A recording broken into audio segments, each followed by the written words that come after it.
How long could Ukraine survive if Donald Trump completely cuts off the US aid given to them? Can Europe collectively save them?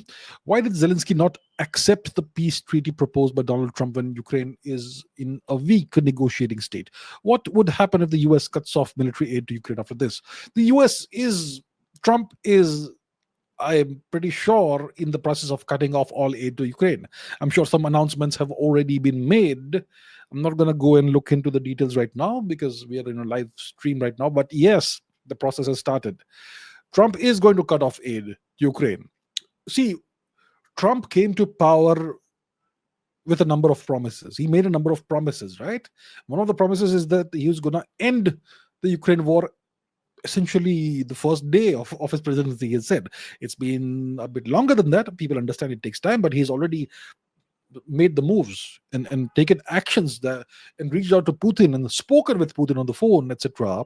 And the process of the end game of the Ukraine war is already in motion. So Trump is keeping his promise, right?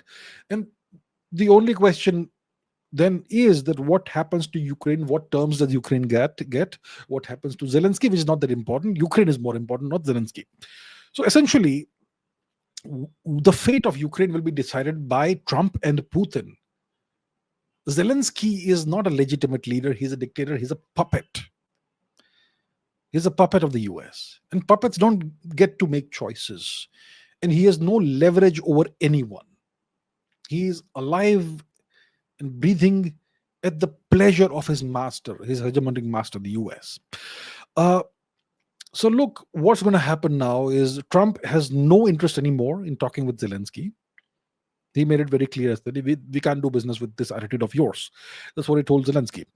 And so, what's going to happen now is that Trump and Putin are going to have a round of discussions.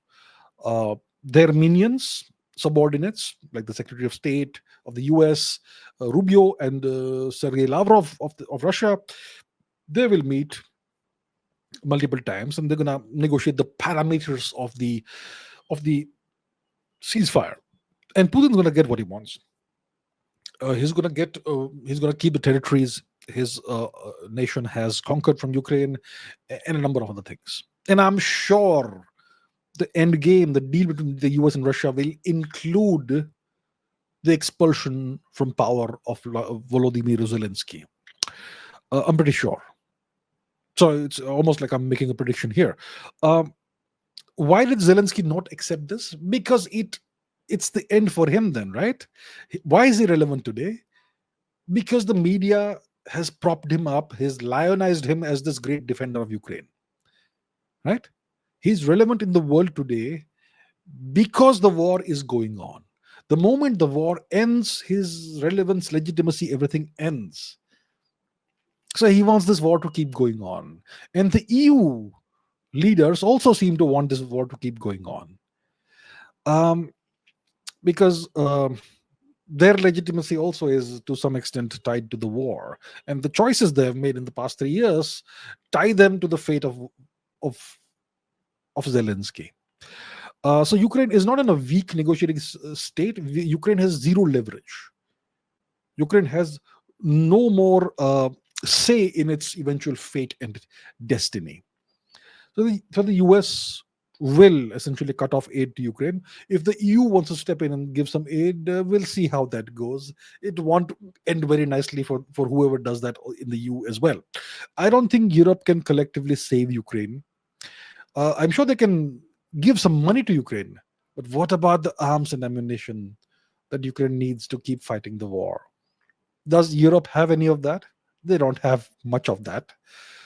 Does France want to spend a significant amount of its GDP propping up Zelensky and continuing this war, which has no real uh, benefit for anyone? I don't think so. It doesn't make any sense economically. So Ukraine will not survive once Donald Trump cuts off aid. So the eventual fate of Ukraine is going to be decided by Donald Trump and Vladimir Putin. Donald Trump has no interest in the war.